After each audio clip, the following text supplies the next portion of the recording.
Namo tassa bhagavato arahato sama sambuddhassa. Namo tassa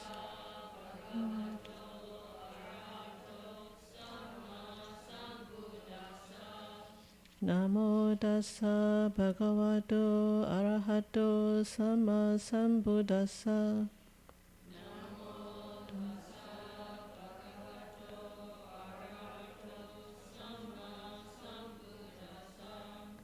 Namo tassa bhagavato arahato sama sambuddhassa.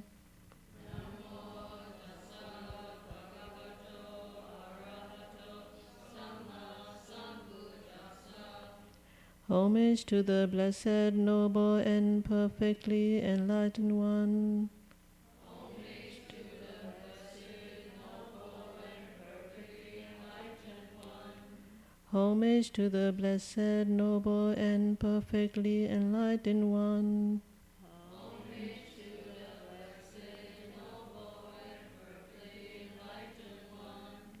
Homage to the Blessed, Noble, and Perfectly Enlightened One. Homage to the Blessed, Noble, and Perfectly Enlightened One. Namo Sadanto Suchetoye Arahati Samyao Sambuddhoshe. Namo Sadanto Suchetoye Arahati Samyao Sambuddhoshe. Namo Sadanto Suchetoye Arahati Samyao Sambuddhoshe. Namo Sadanto Suchetoye Arahati Samyao Sambuddhoshe. Namo Sadanto Suchetoye Arahati Samyao Sambuddhoshe.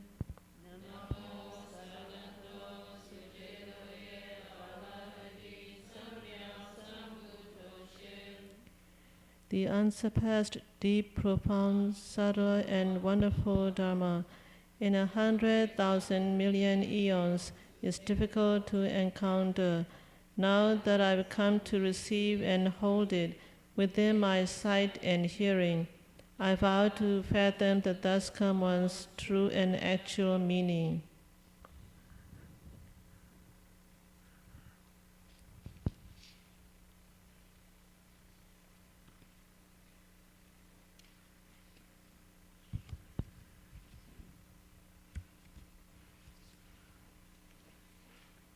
We are on page 11, 10 and 11. Chinese is on page 10.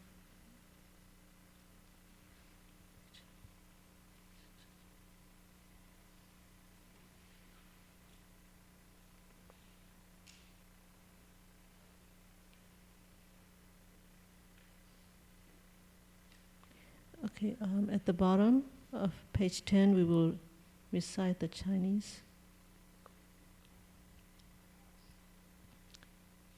The last paragraph.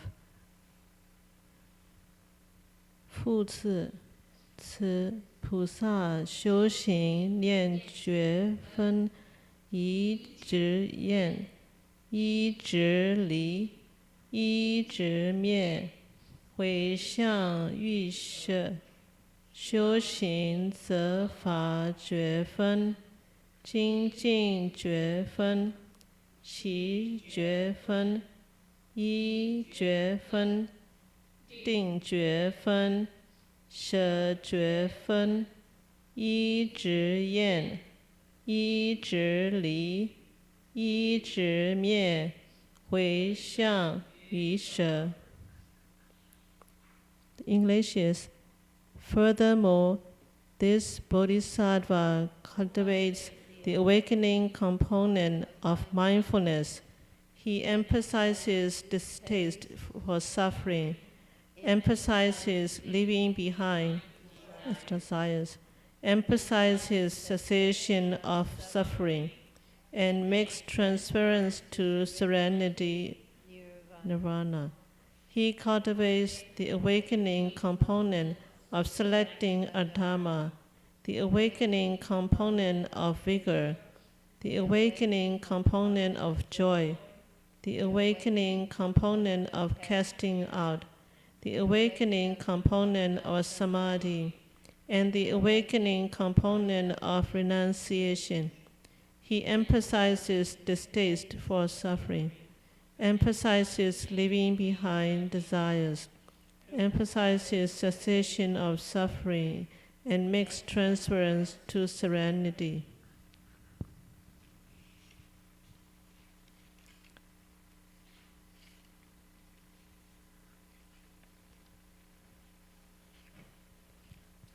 Okay, this part is a continuation of all the items for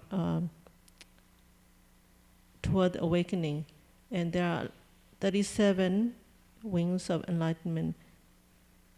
And the last time we covered the powers, 4 powers, and now this part is called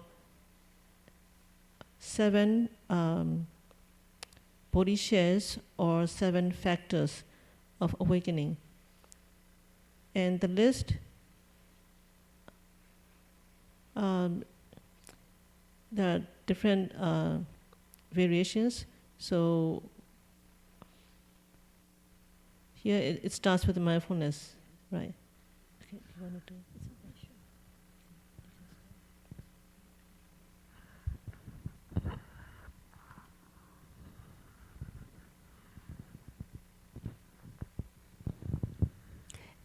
I will begin tonight by speaking on mindfulness, and then we're going to switch back and forth.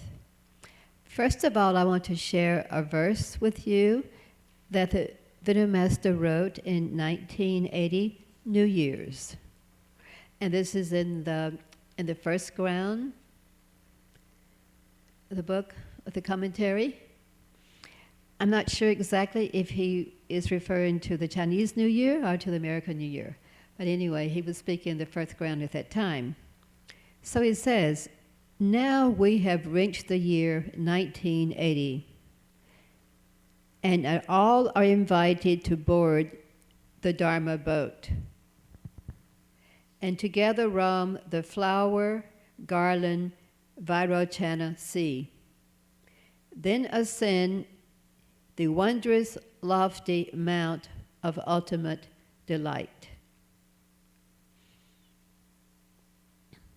So this is a good verse to start off the new year. The new year is the year of the snake, I understand. And we were just talking about the qualities of a snake in our class the other day. So the qualities of the snake could be beneficial to us, especially if you are a translator. I understand that the snakes are very good at translation.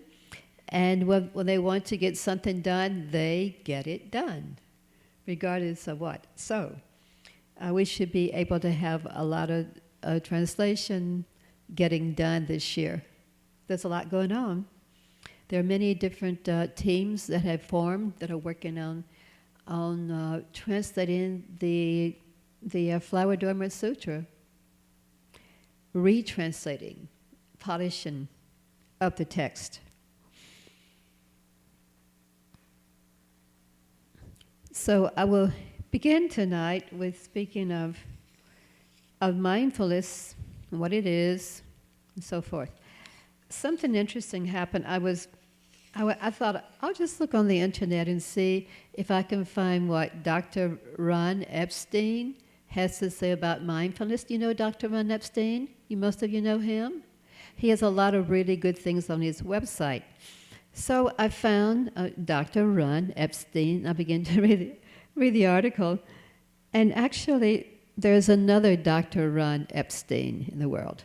This is not Avaran. This is a doctor at the Rochester Medical Center. But it was very interesting, so I thought I would share it with you. He says, the practice of mindfulness has its roots in the Asian culture and Asian religions, but actually it's becoming a very popular tool used in America, especially in health practices. And so he's a neuroscientist, and he has been doing a lot of experimentation on mindfulness, and has come up with these results. He says actually that mindfulness, from their experimentation, that mindfulness is the ability to match the appropriate response to the situation at hand. So would you agree? Would you agree with that? Very, very simple explanation of mindfulness. And it's actually everyone, yes?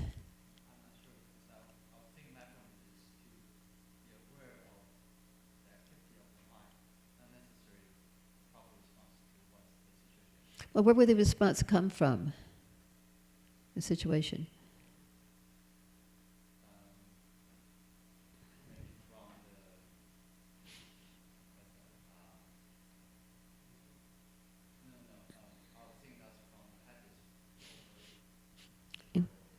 Yeah, I think he's referring to the mind also, that it would, the ability to match the appropriate response to the situation. So they both have, do you understand?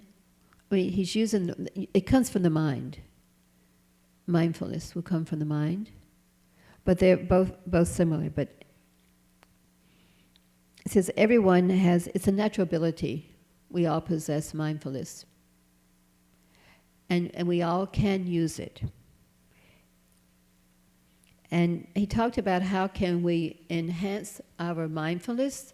And he says, well, of course, by meditation, by regular mindfulness meditation practices.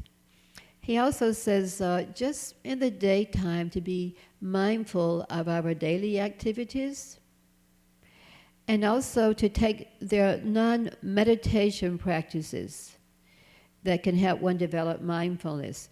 Like Heng Sure was talking about the art class that we took, where you don't look at your hand or the paper when you're drawing. You look at the object. This can help you to develop mindfulness. Also, Tai Chi is one way. Music, journal writing, reflecting on your feelings, psychotherapy, and hobbies, sports, yoga, even sports can help you develop great mindfulness and responding to a situation. Because in sports, situations change very quickly. So it can really help you to develop mindfulness. So these are some of the, and actually, so by doing these activities, then whenever we switch into autopilot, and we just kind of go back to our old habits, if we practice some of these activities, then we can catch ourselves going back into auto, and we can change back and be mindful of our activities. And the reason why the medical profession is promoting mindfulness, and especially in this particular setting, is because they feel like that it improves the quality of care for the professionals, because they don't burn out. And the second reason why is because if one practices mindfulness, they won't make so many medical errors, and medical errors can cost someone's life. So it's very important to make the right decisions. So this can be very, very useful in medical practice. And also it lowers one's, actually it increases one's ability to react to a challenging situation. Not overreact, but just to react to it in a proper way. And last of all, it reduces misunderstandings among team workers. And it helps people to work and contribute to a team. So I just want to share this bit of information with you about mindfulness, what's happening now, at least in America, and the way of using this practice. juncture, now we talk about the second factor.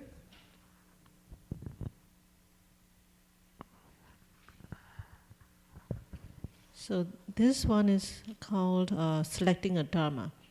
Okay. When I looked up in the Southern tradition list, they have they define it as investigating. What is it?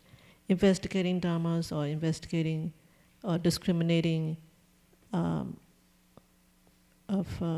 phenomena. And it could mean investigating within your meditation practice as a focus. So here in this Mahayana sutra, we define it as selecting a dharma. So this small d dharma means phenomena or method of practice. So this item we don't. From what I've been hearing, I don't hear this topic discussed too often. So when I think about this, it takes some amount of reflection and contemplation to choose a particular dharma that is suitable for you, for your practice.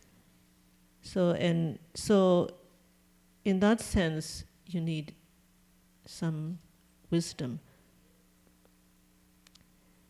And it doesn't just apply to our own practice. For example, if you look at students and people with careers,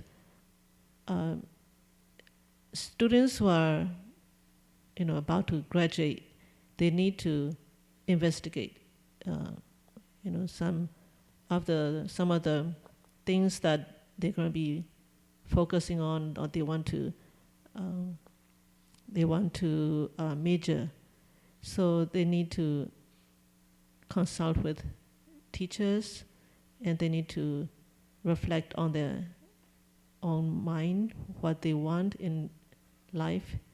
So they need to explore options and explore their mind. What do they want? So the same for college students who are going to graduate and have careers. They need to decide, what kind of jobs and careers they want in life, so that they can focus and do things with success. So in order to choose the right one, you need to really know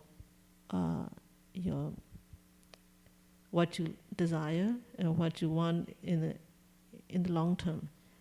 So similarly, in your practice, you need to know what you want, what is the goal of your practice, and are you gonna stay with this particular practice for a long time. So if you choose properly and with the guidance of a good knowing advisor, a good knowing teacher, then you will stay on that path for a long time. So this is selecting a dharma.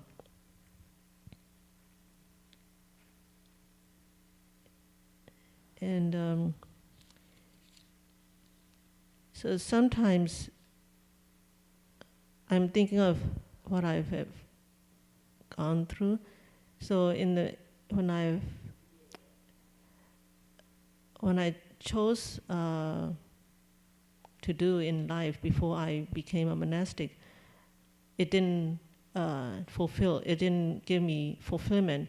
So, so each of you also can reflect what kind of career you have chosen, and did I make the right choice, or how long have I stayed in this career, and did it fulfill? Is it fulfilling? And so you kind of reflect on your own life, what you have done, and so it takes some amount of Dharma selecting eye and good friends to guide you. So this, before you apply any effort, and if you want to be successful, you need to choose the right Dharma. So if you don't choose the right method, then whatever you apply effort will be a waste.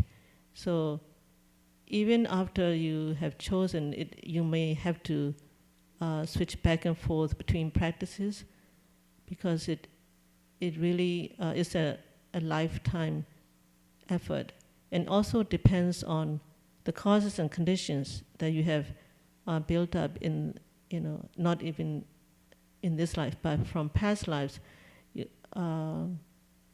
So it's really important to choose the right method in your spiritual practice. And the next factor is vigor. And this factor has been, we have seen it a lot of times, and we have seen it in the roots, the 5 roots and 5 powers. And we also will be seeing is in the next list of items, the Eightfold Path, called right effort. So I want to bring up some selections from the Flower Diamond Sutra, the same sutra, but in the chapter 38, Transcending the World chapter. There's a list called 10 kinds of pure vigor. And even though this is for bodhisattvas, I think that some of them we can apply to our lives. For example, the first one is pure vigor in body. It's because he attends upon and makes offerings to Buddhas and Bodhisattvas, teachers and elders, never retreating from his reverence to the fields of blessings. So this is in regard to the body. But pure vigor means you want to be vigorous so that there's no defilement or motive in your actions. So this particular one is referring to the practice of making planting blessings. So you regard the elders and teachers and people who deserve reverence. So you are mindful of their positions, their honorable practices. So you are mindful of the way that they show they are teaching their students and living beings. And the next one is called pure vigor in speech. is pure because he explains whatever Dharma he learns and to others, and praises the meritorious virtues of the Buddhas without becoming weary. So even in speech, whatever you say, you are vigorous. And so that means you are not violating the precepts of speech by lying or speaking in harsh ways, but instead you are practicing good deeds with your mouth. So with your mouth you are creating wholesome karma by praising, speaking of good things about others. And then the next one is pure vigor in mind. It's pure because the bodhisattva or practitioner can freely apply qualities of kindness, compassion, joy, and equanimity. So you are even without even using your body or your action or in speech, you are applying vigor in your mind so that you are constantly mindful and you are applying effort to produce states of kindness, minds of compassion, a compassionate mind, and joyous mind, and the mind of equanimity. So you are not really partial toward any others, but you are treating people with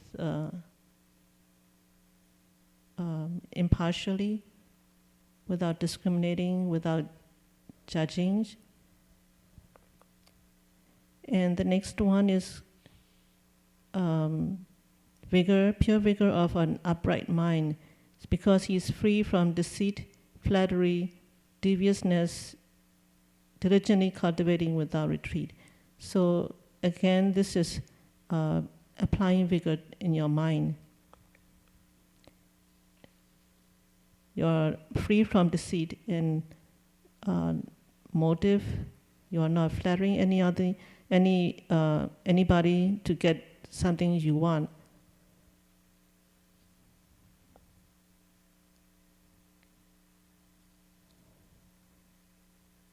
And one of them is a pure vigor that is not subject to coming and going, casting aside all attachments. So progressively you are applying vigor. So when it's your mind is not subject to coming and going. That means when you're giving, you are not thinking of getting anything. You're not thinking of the fact that you are giving, or you're not thinking of what kind of object you're giving or who you are giving. So you are free from these three kinds of attachments when you're practicing giving. So these are just some of the items from the chapter 38 under the pure vigor. Okay. So next one is the factor of joy, and Jinroshe will talk about that.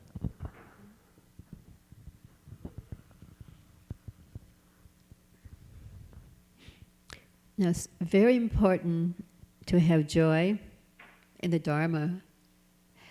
First, you mindfully select a Dharma, and then you apply a lot of effort. But if you don't have joy, then very soon, I'm afraid you may lose everything that you started with. You may develop an aversion to meditation, reciting sutras, going to the Buddha hall, reading sutras. But if you have this joy, this great, great joy of hearing the Dharma, speaking the Dharma, making offerings, dining with the assembly and all the lay people, dining together, meeting together, planning, building monasteries, translating together, it's a great joy. And to have this joy will actually enhance your vigor. It all goes together.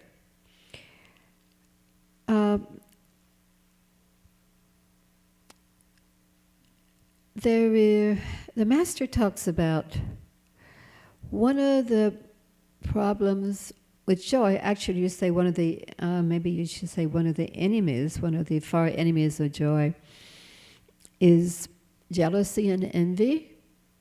And you talk to us a lot about that, especially being jealous of someone else's ability, someone else's success. Because we constantly face with challenges, sometimes we're successful, sometimes we aren't. And it's the same thing with the other cultivators. Sometimes we had great success in our cultivation, sometimes we slide back, we're up and down, but just to be mindful and to not be jealous of someone else's cultivation, someone else's work. That we should actually show this joy at all times. This joy is available to everyone. And if we have this joy from our heart and we have joy in what we're doing, then we're not apt to be so jealous of anyone else's success. It's just joy is like a river. A river just flows and then everyone takes from it. Everyone can drink as much as they want. Everyone can use the amount of water they want. The river just keeps on flowing. So the more of this joy that we drink, then the happier we'll be in our cultivation. And the more we can celebrate, especially when we meet tragic situations and someone else has favorable conditions. Everything is going right for someone else, but not for me. It's really difficult to have joy at that time. But it's actually essential for cultivation to have that joy. The joy is like a background to what we're doing. Behind everything we do, there should be this kind of joy that is always there, and we can always depend on it. And it will definitely carry us through. Now, we talked about the far enemy of joy. Now let's talk about the near enemy. The far enemy is the opposite, jealousy, envy. But then exhilaration is a near enemy. Exhilaration, people mistake this true joy for exhilaration.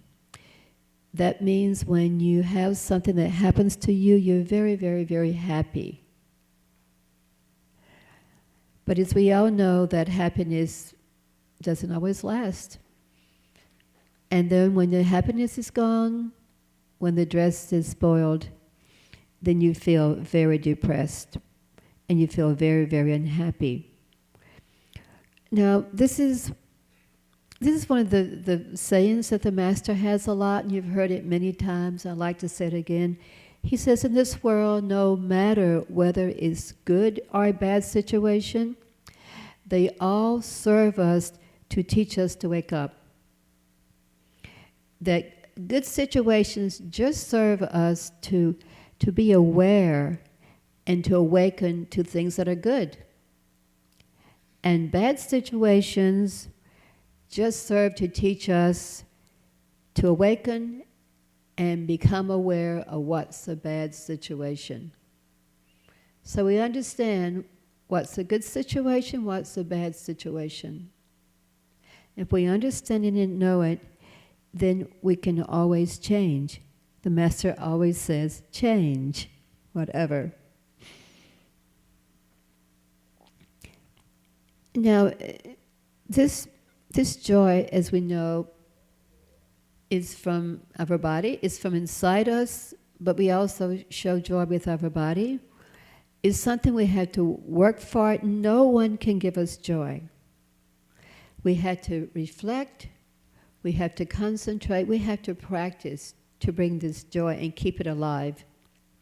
Now, at the City of 10,000 Buddhists, Doug Powers is teaching a class with Dharma Master E on the 10 grounds, and he says, I have a new rule. Actually, we should all have a new rule at City of 10,000 Buddhists.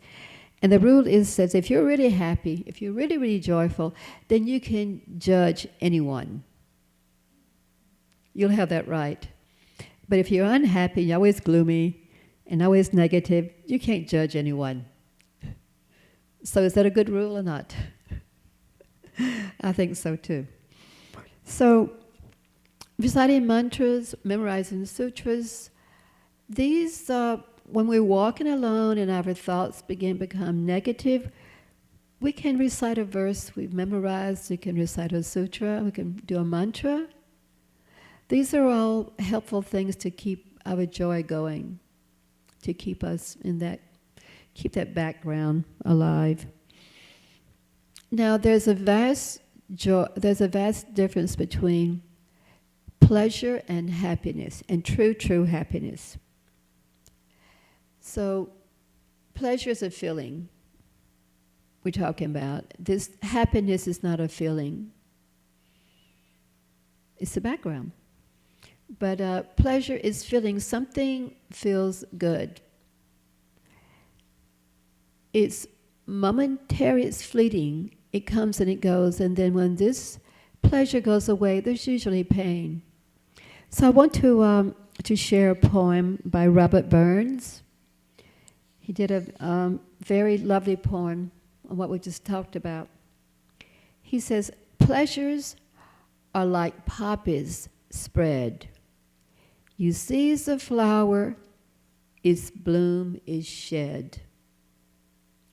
Or like the snowfall in the river, a moment white, then melts forever. And this is the kind of pleasure that we should be aware of. So perhaps we see something beautiful, we hear something lovely, we smell something delicious, we taste the flavor, we feel something soft, we have a good idea. All these things move us. If we are not concentrated, they move us, and we're carried away from them. But the real happiness, and you probably all know this, the real happiness, for myself, I remember in all my life, when I feel really, really happy is when I'm giving something. I'm doing something for someone. Then I forget about myself. So I think that this happiness is like giving up your time, giving up your energy, giving up people. Oh, I know when people make offerings, they're so happy to make an offering. They're delighted. This is the kind of joy that we're talking about. Now, there's a story about the Buddha. At one time, he was on an alms round, but he received no offerings at all. And someone commented to him, well, aren't you hungry? Are you unhappy about this situation? And the Buddha spoke this verse. He says, happily do we dwell, we who have no impediments. Feeders on joy shall we be, even as the radiant devas. So he's saying the same thing. No matter what happens, we should keep this background of happiness and joy about us and dwell in that joy. So this is the third awakening factor, the factor of joy. Now the next one comes casting out. Actually, this is the Master's translation. This is what he calls it. It's actually in tranquility. I think that's another our sutra was to say, oh no, okay. It's casting out, but I've seen other terms. There's tranquility. I think casting out is a very good translation. Because in order to be tranquil, we have to cast out all of our problems, our greed, our hatred. If we don't cast it out, then we cannot be tranquil. Well, you know what it's like to be tranquil. It's like when you've been walking, and perhaps you're walking outside, and there's a shade tree, and you sit down to rest. That's tranquility. Or perhaps it's a hot summer day and a cool rain falls down. You feel very tranquil. It's this kind of cooling down nature that adds a quality to our mind, because the mind's not tranquil usually. It quivers like a fish that's taken from the water and thrown on the ground. It quivers and quivers. It's like a wild horse that runs here and there. And the only way to rein it in is to have some kind of systematic reflection, some kind of concentration. You need to do this in order to be tranquil, or either cast out that which is not tranquil. Now today, many people mistake freedom for the unrestrained mind. They think that if you're restrained, then that's just a hindrance, that you really can't develop well. That's an idea right now. The more freedom you have, the more self-development you have. But actually, the Buddha doesn't see it like that. He teaches us that the real purpose of the Dharma and the real purpose of life is to tame, not train, but to tame the heart, to train the heart of kindness.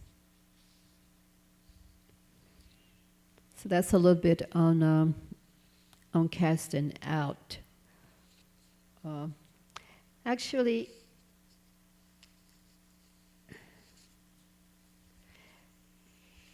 thinking about tranquility as a whole, about how it affects the world, when you see someone who is calm and balanced and poised, what kind of person do you think they are? Could they be a ruler of the world? Hopefully they could be. But unfortunately, it doesn't happen like that. The rulers are not the ones who are balanced and calm and poised. They're the ones who are loud and boisterous and strong and noisy. And they're unruly and they're not calm. Their minds are distorted.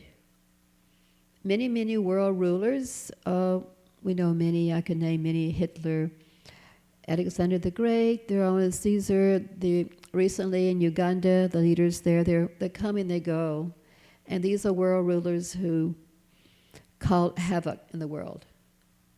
They have no poise, they're not balanced, their minds are not calm. But there are other leaders like Gandhi, Martin Luther King, who make a difference in the world only because their minds are poised, they're balanced, they're strong. A person who is calm doesn't get upset, they don't get confused, or even excited over trifles. And there was a story I came across. It was a story about a mother. Her son died, but she wasn't crying, she wasn't mourning. And everybody asked her, he's your son. Don't you feel sad? And she says, well, he wasn't invited to come to the world, but he came uninvited. And when he goes, then it should be the same. I should not weep for him because he came and now he goes. It's all the same. This is a very good example of being tranquil, not being shaken by loss or by gain at all. The next one is renunciation. Samadhi. Oh, right. Okay, right. Okay. Jen Shangsha, we talk about samadhi, and then we have. Is it renunciation? Which comes next? Oh, the next is renunciation. Yeah, I can do that. Okay. Renunciation is usually thought of as renouncing worldly things, but for monks and nuns and in all traditions, Islamic and Buddhist and Christian traditions, monks and nuns renounce not only worldly things, but also they renounce the life of greed, of anger, of seeking for pleasure, and so forth. So in studying renunciation, I came up with different parts of renunciation. So whenever you renounce something, for example, studying the Buddha Dharma, or you do become a left-home person, or you're a lay person, when you begin to take on Buddhism, you do bring forth a mind of renunciation. But this mind of renunciation actually is it's a joyful mind. But at the same time, there are certain challenges to meet in renouncing things. But the very first thing in renouncing things is you have to have some kinds of belief. You have to have some kinds of confidence that you actually can renounce suffering and the causes of suffering. That's Buddhism. That's what we renounce. You renounce suffering and the causes, not only suffering, but the cause. The master said, I remember when I first came to the city of 10,000 Buddhas, he says something really wonderful. He says, bodhisattvas don't mind suffering. Suffering doesn't make them unhappy at all. But the one thing they're afraid of, the one thing they do mind, is to create the causes for suffering. So we had to have some kind of belief and confidence. This is the word that Doug Powers likes to use, confidence. Some kind of confidence that we actually can renounce suffering and the causes.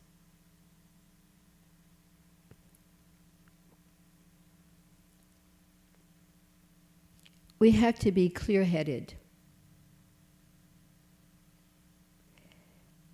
We can't be going back and forth. Yes, I want to. No, I don't want to. You had to really be decisive in order to renounce suffering and its causes. You had to be just, yes, I want to relieve suffering. It's not one day I do, one day I don't.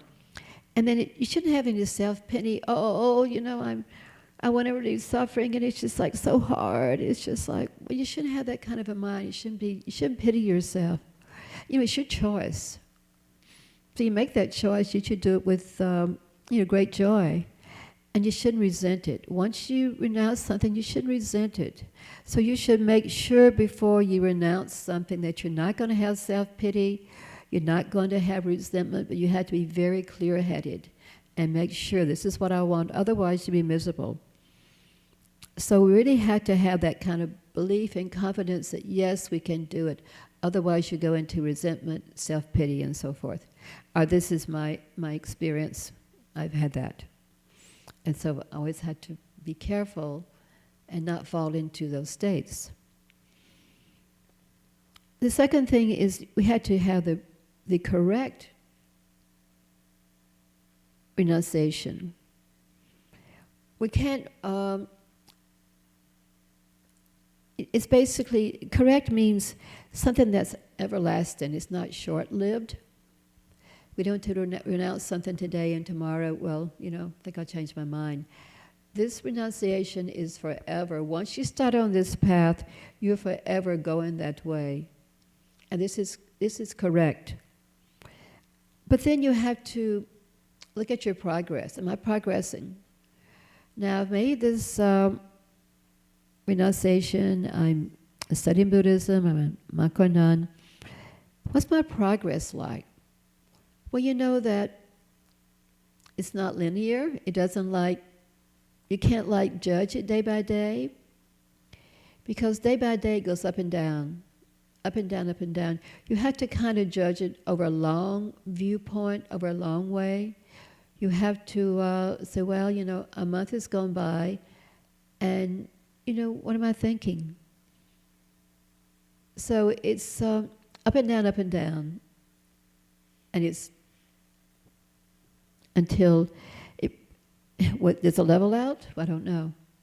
Probably doesn't. It's always like that. And then you had to think of what are the sources of the sources of suffering. Why do I suffer? What are the causes? And it's laziness, it's envy, it's jealousy, and so forth. So we had to understand the sources in order to cut them off. And then we had to practice. Discipline ourselves. We had to actually not only discipline ourselves, we had to wear armor.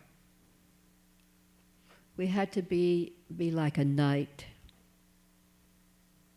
We had to armor ourselves with a lot of joy and a lot of compassion.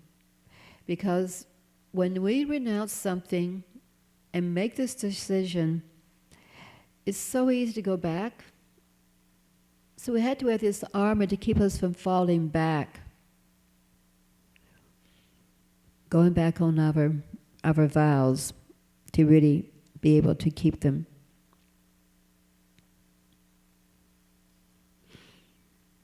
So basically the reason why we renounce is because we want to have less craving.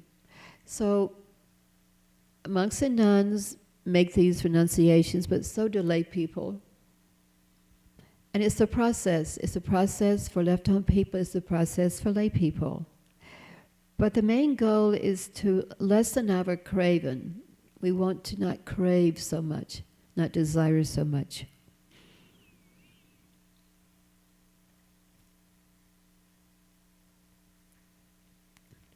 It's not that we have to give up things. There are many things that are useful things. We don't have to give them up. It's the mind of craving and clinging onto something that we have to give up. This is what we have to renounce. For example, money. Well, is money a samsara? Is money bad? You have a question?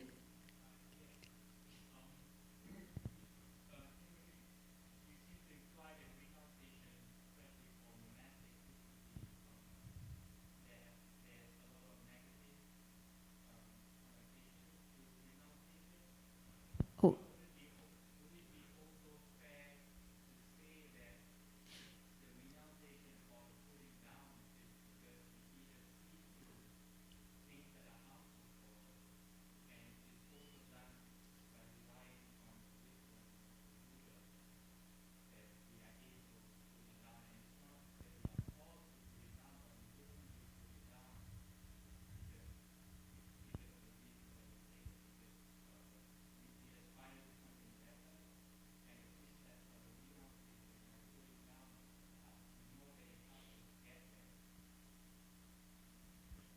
Okay.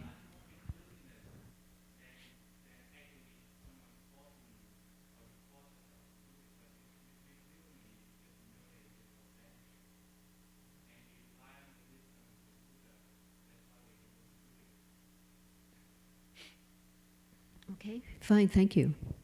Yeah, it's not a negative thing at all. No, renunciation is not a negative. It's a positive thing. It's a goal. It's a going forward. For sure.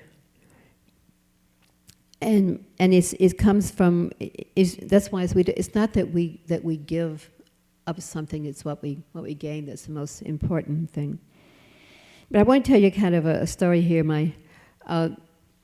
we always ask why we shave our heads. People always ask the nuns that. So when my mother came to the city of 10,000 Buddhas, she asked me, I wasn't a nun then, she asked me, she says, well, why do the nuns shave their heads? I just think it's so, it's just so disgusting. I've just never seen anything like it. I've just never seen women shave their heads before. Why would they do anything like that? And I said, well, you should ask one of the nuns. She says, no, I'm embarrassed. I said, go ahead and ask them. They'll answer you. She says, no. It's just that, she says, it's just so unusual. And every day she'd ask me. And I said, well, you had to ask one of the nuns. So finally, the last night, we were having kind of a going-away event. My mother was there for an elder hostel for for a week. We were having this event, and my mother, I said, go ask our Master Liang. She says, well, okay, I will, but I'm embarrassed. So finally she says, oh, I just want to ask you, why do the women shave their heads? And our Master Liang, she rubbed her head and she says, well, because we don't have to go to the beauty shop. And we don't have to, everybody knows that we're nuns. They see us and they know that we're nuns, so they know how to treat us and so forth and how to respect us. And she says it's just she says it's just really easy. We don't have to worry about about the wind blowing the hair. And she went on and told all these different ways about why it was so, the advantages of having a shaven head. My mother thought for a while, and she looked at Master Liang and says, you know what? I think I'm going to shave my head too. So, this is things. I think the next one is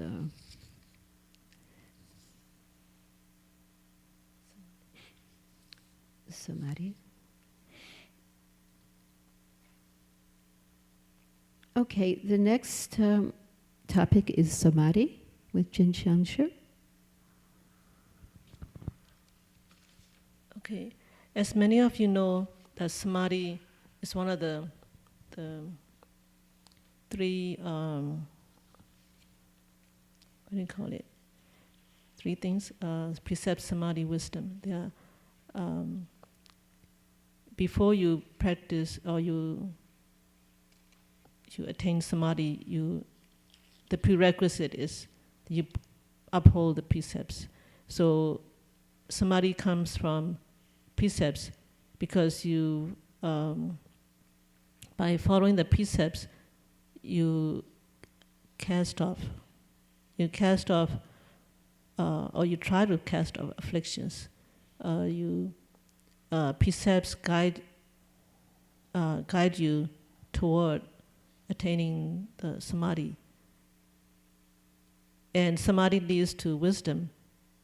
So you might think, well, samadhi sounds like so difficult to attain, right? But we need to be patient. When we think of samadhi, the term samadhi sounds like the state of, in the meditation practice, you attain samadhi. But on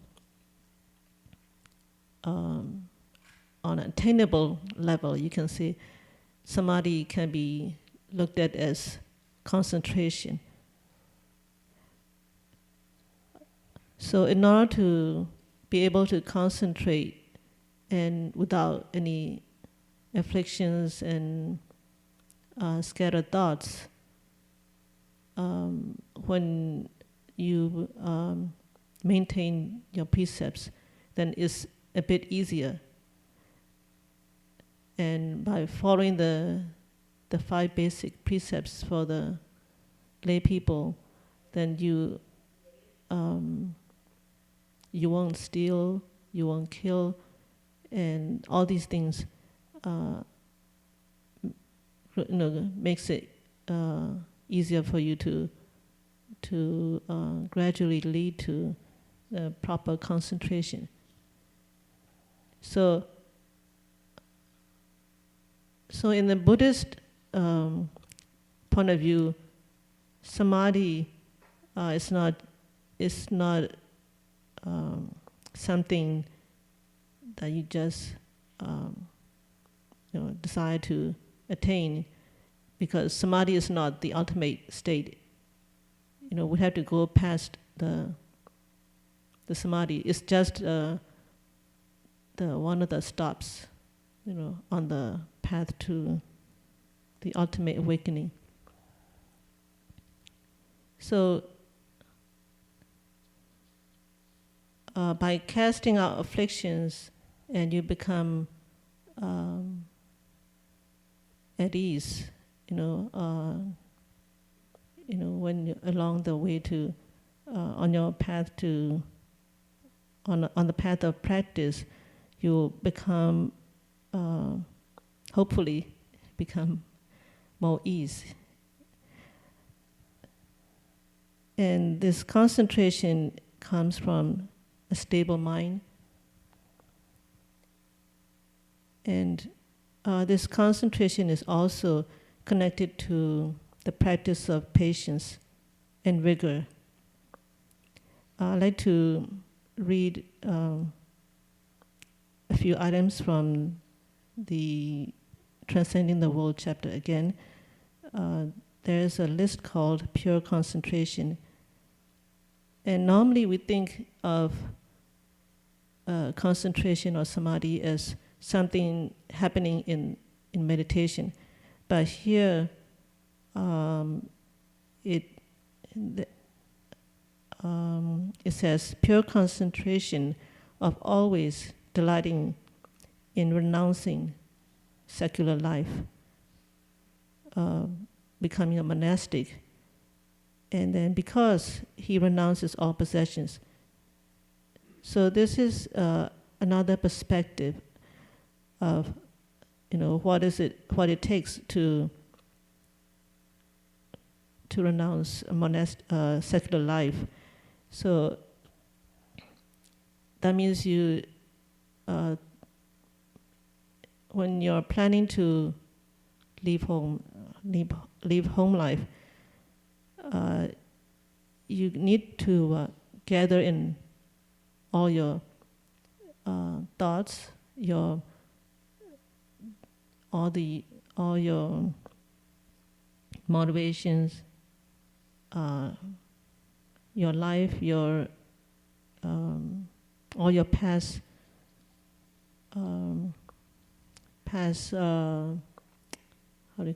plannings you have to give up. So it all takes a lot of concentration, you can say. And the next item is called pure concentration of having genuine good friends, be they and because they can teach the right way. So again, this is another view different from the normal way of looking at samadhi or concentration. So in order to maintain good friends and keep them for many years, it takes some kind of concentration or patience with staying with friends whom you know are good and can benefit you. And it's not just acquaintances. That means in order to keep good friends, you appreciate the wholesome qualities of those good friends. So in that sense, it takes concentration. It needs your mind to focus on qualities of a good relationship. and you're not taking things casually.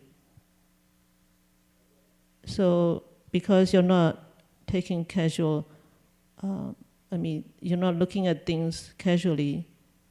In that sense, you have that purity and concentration. And another thing is under this list is the pure concentration of living in an aranya, enduring wind and rain. And aranya is a quiet forest where you practice, and it can be considered a way place where you stay, a monastic stay,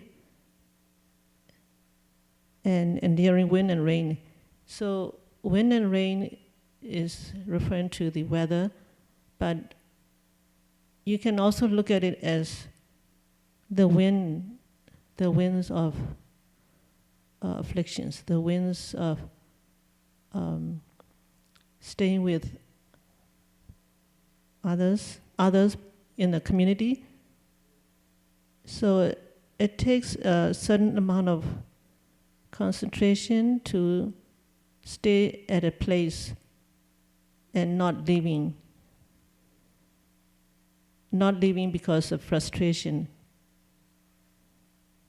And it also refers to, I think that this aranya, you can also look at it as a place where you work.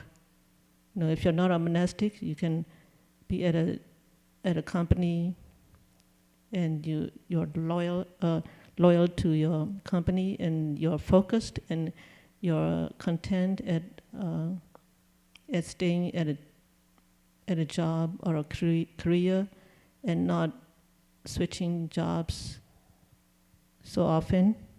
So that's how I look at it. And so it takes concentration, not being scattered, and because you're focused, you are in your career, you are focused, and you know what you want. So in that sense, you have that concentration. So this is also, these are some perspectives on the concentration. And on a higher level, bodhisattvas can also be concentrated and not attached to jhana flavors, because as you go upward, and you might be in samadhi, some kind of states, and you need some kind of wisdom to be unattached, because you might have to come down and maybe save and guide living beings. So in that sense, your bodhisattvas can be in that samadhi, and then they have the wisdom and compassion to come back to teach living beings in the lower paths. And going back to renunciation, I'd like to respond to the question of renunciation. I remember in the last lecture given by Chirphashe, Dharmista Chir at the CTTB, she gave an example of why monastics do the way they do. For example, because we hold precepts, we don't go out and watch, for example, go to movie theaters or watch entertainments or whatever, because we don't go out. So you can say we are holding precepts, or you can say renouncing. but renouncing what you might want to do. But it's not that you, the reason we use renunciation is because there's, in the background, there's a desire for something. So you have to renounce something you desire. But in essence, if you don't have desire or wish, then there's no need. There's no need to say, I'm renouncing. So if you're holding the precepts truly, there's nothing to say about, good or bad, or I'm renouncing this, I'm not renouncing that, because you know what you want and you stay right where you are. So in that sense, there's nothing to say about renunciation. And because Ramster Church said, we are looking at the reducing or lessening creating of karma, cause and effect. So because we understand that one thing might lead to another and have a whole cycle of cause and effect, we want to be careful in watching what we do. And so this is the essence of, precepts, why we hold precepts. So this is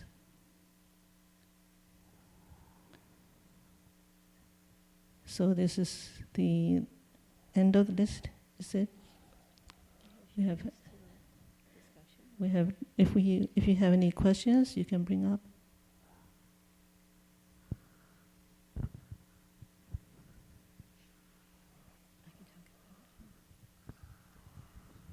If you don't have any questions, I want to share with you something that happened in Australia. Heng Sure, I was there for the first recitation of the 10 grounds with the Avatamsaka at Gold Coast. And it was a very wonderful event. We had a Chinese hall, a Vietnamese hall, and an English hall. There was one Australian, one English woman, then there were people from Malaysia, and also Chinese, Cantonese who could not speak Chinese. They had lived all their life in Australia. But before that, prior to our assembly, there was a youth conference in Sydney, Mitra, and there were about 200 to 300 young people who joined to hear the Dharma.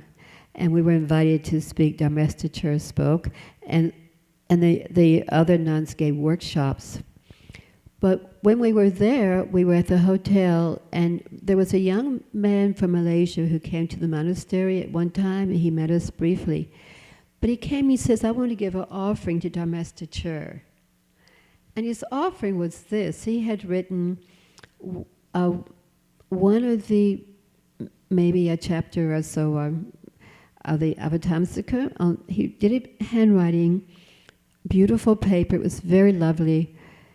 And he wrote this out by hand and gave it to an offering, as an offering to her. And then he says, I want to read it to you. And so there in the lobby of the hotel, he read this chapter on the Avatamsaka. And I thought that was a very unusual offering, but a very, very wonderful offering.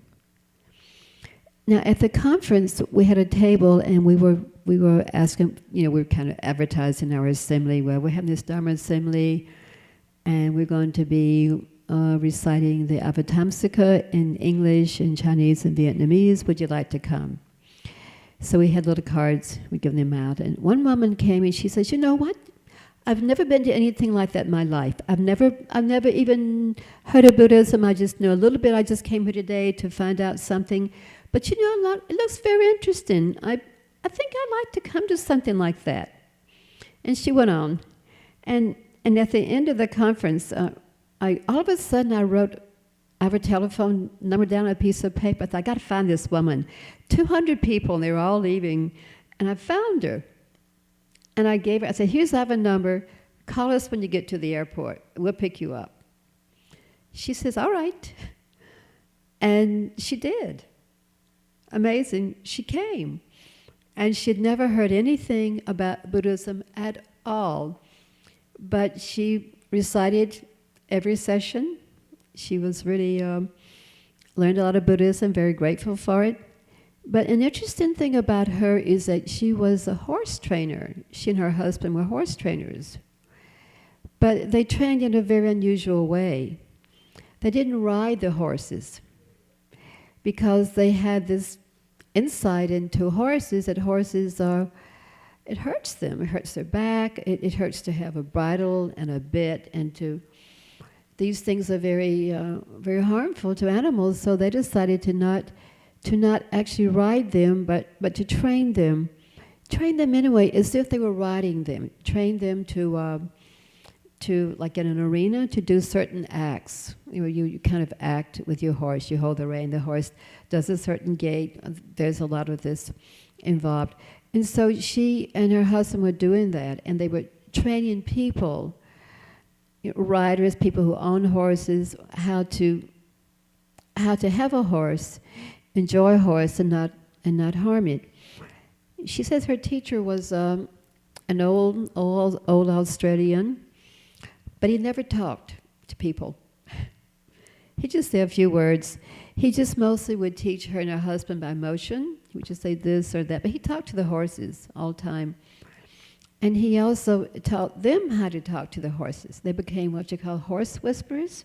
Have you ever heard of a horse whisperer? They would whisper to the horse. There are certain tones and certain things you do with your hand, like there's a closed fist or open fist, and the horses would obey, and they would create some kind of relationship. So I thought she was a very, very interesting person to, and the fact that she came to our first recitation in English of the Avatamsaka.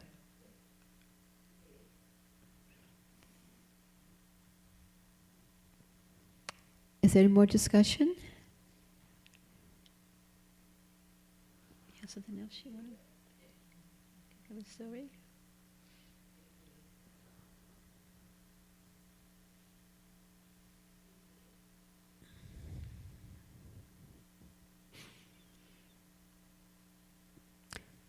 Well,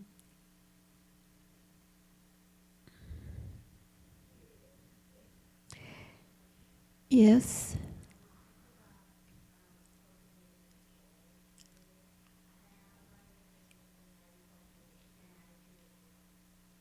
How do you cultivate an attitude of joy? Well, in the Avatamsaka, the ground of happiness is the first ground. If you look there, you can see how the Bodhisattvas cultivated this happiness. They did, and of course is by being mindful of the Buddha, was one, as I remember, and the other was by treating other bodhisattvas with great respect and great reverence. So just by these two examples here is to use your practice. When you do your practice, it should create, joy. When you do mantras or recite the Buddha's name, is this what you're talking about? Or?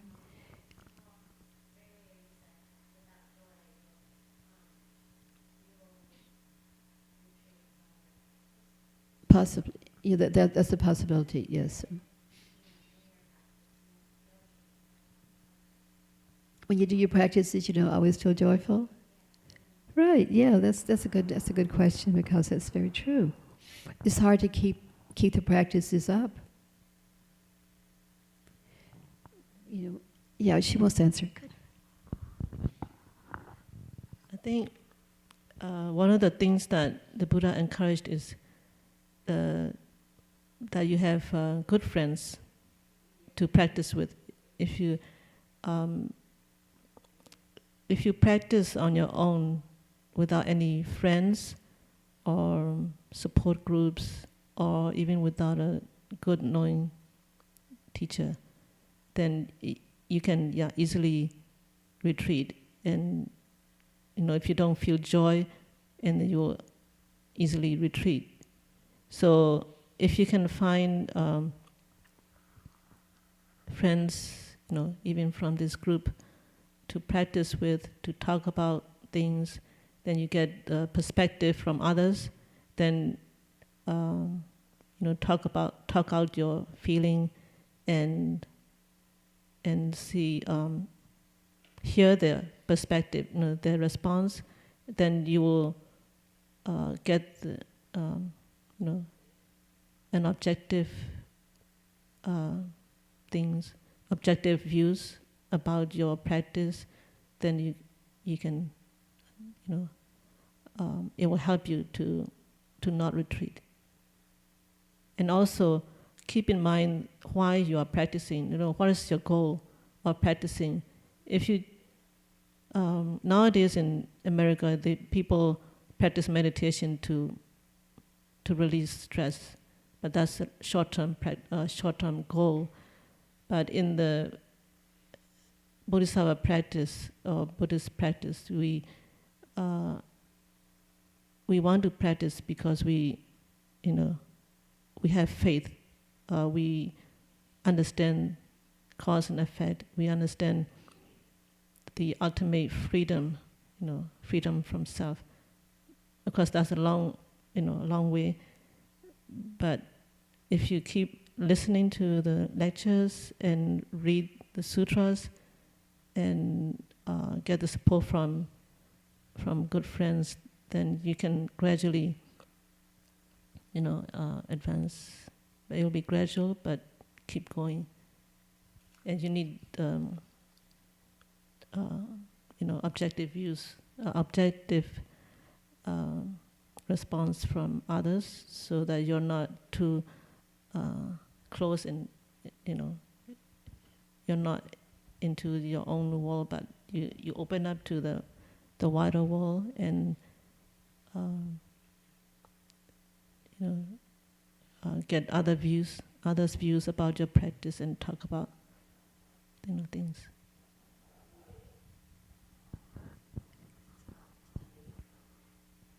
Okay, I think the time is up. Okay, we'll transfer the merit.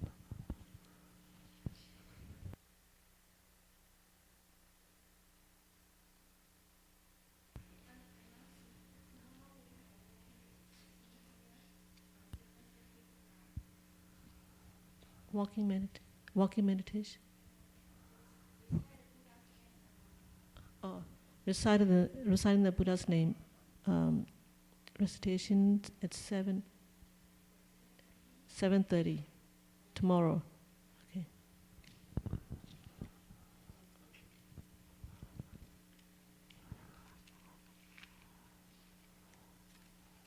Okay. Dedication of merit. May every living being, our minds as one and radiant with light, share the fruits of peace with hearts of goodness, luminous and bright. If people hear and see how hands and hearts can find in giving unity, may their minds awake to great compassion, wisdom, and to joy.